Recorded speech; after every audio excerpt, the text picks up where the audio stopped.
back. You're with us on Overdrive. The 2023 Hyundai Creta is headed our way. It will have a Tucson-inspired styling. There will be some changes in the cabin as well, and it will get an improved safety tech. Now, Rohit was in Thailand recently, and he got a chance to exclusively drive this car.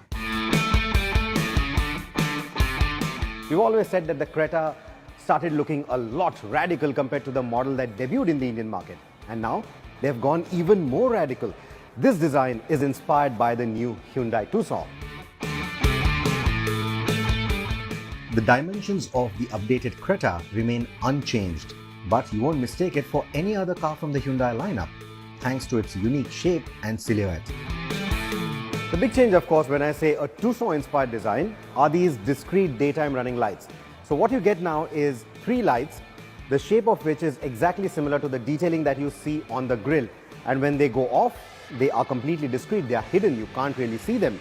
The headlights, you had a 3-pot arrangement on the current generation of the Creta. When it goes out, what you get with the new car are these 2-pot headlights, and then you also get the turn blinkers that are integrated right here within this assembly. I think it's a very handsome looking design. It has completely changed the look of the Creta for the 3rd time now. That Tucson-inspired face, dark chrome treatment on the grille and subtle changes to the bumper help achieve a more premium look.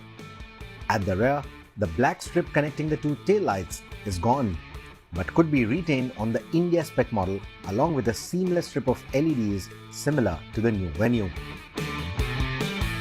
On the tail, you continue to get the spaced Creta lettering. The design of the taillight may not look very different to you, but there are a few changes here. Let me show you that on the illuminated taillight.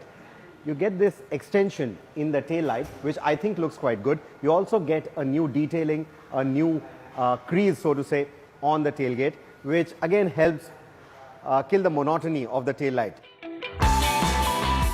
The wheels on this model are very similar to the current India spec car, but we could get new design options that are inspired by the new Creta N line that was shown globally, and that will also debut with this facelift.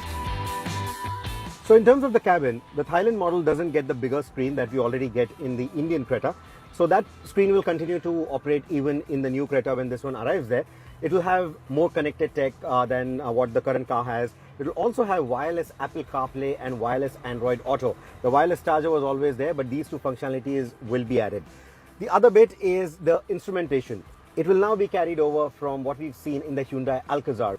One other bit for securing the cabin in terms of the safety is going to be this additional camera. Not this camera that you see, this is a dash cam, but there is a camera in this unit, and that will essentially, that forward-facing camera will essentially enable ADAS functionality for this car. There's going to be no radar-guided cruise control system because there's no radar, but there will be the camera, so you will get a lane keep assist, a lane change warning.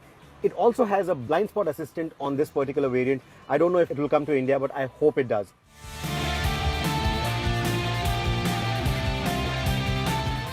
So the Creta that is sold in the Thai market, it comes from Indonesia. That is where the new plant is, that is where it's built.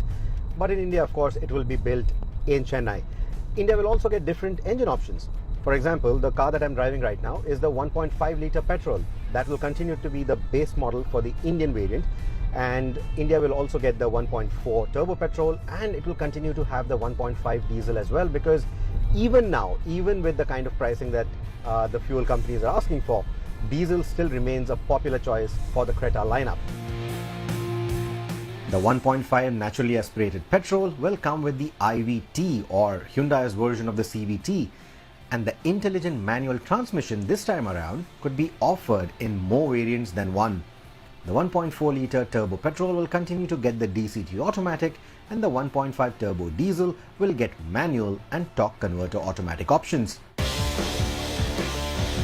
The ADAS functionality with the camera and sensors includes lane departure warning, lane keep assist, forward collision mitigation, and driver attention monitoring. Now here the camera is not really picking it up, but I can feel slight changes, slight bit of corrections in the steering, and that's because of the ADAS functionality that I talked about. There are clear lane markings here in Thailand right now, and every time I'm deviating a little bit here and there, or maybe the road is curving a little bit, it's making these slight corrections to the steering wheel to ensure that I am right in the center of the lane. With Hyundai having calibrated ADAS for India now with the Tucson, these safety features are certainly coming to the India spec model. How many? Well, that remains to be seen. The Creta is already considered to be quite a pricey product, and that price is likely to go up at least for the top-end variants. If they also make the 6 airbags standard, it is going to go up across all variants. But I think with the kind of premium poise that they have now managed, in fact, they've increased the premiumness, the premium quotient of the car now with the new design. So with everything that they've done now, I think it will continue to sell in big numbers. It will continue to have that long waiting period that the current Creta is still enjoying. If you've been following our social media handles for a while now, then you're aware that the third edition of the Frame the Star contest by Mercedes-Benz in partnership with Better Photography and Overdrive recently concluded at the Mercedes-Benz Auto Hangar in Mumbai. Having registered over 1,200 entries initially, the finalists were narrowed down to 16 contestants. Over a span of 8 days, the photographers traversed the busy streets of Mumbai, Chennai and Pondicherry to creatively highlight the unique features of the Mercedes-Benz A-Class and the Mercedes-Benz GLA. And after a difficult judging process, in a star-studded evening, the top 3 participants were announced. Manas Godara and Jerin Joseph George were named the runners-up and were awarded their very own GLA miniature, while winning an opportunity to work on a photography or video assignment for one of the key products of the year for Mercedes-Benz India. The crown for the Grand Champion went to Purnendu Kodwani, who's won an all-expense-paid trip to the AMG Winter Drive experience in Europe and who also gets an opportunity to work on a photography or video assignment for one of the key products of the year for Mercedes-Benz India. The evening ended on a high with the reveal of the winning photographs, people enjoying these photographs and sharing unique Frame the Star moments and experiences. Well, on that note, it's time for us to take a very quick break here on the show. But coming up on the other side, we get you up close and personal with the Ferrari 296 GTB. Stay with us, you're watching Overdrive.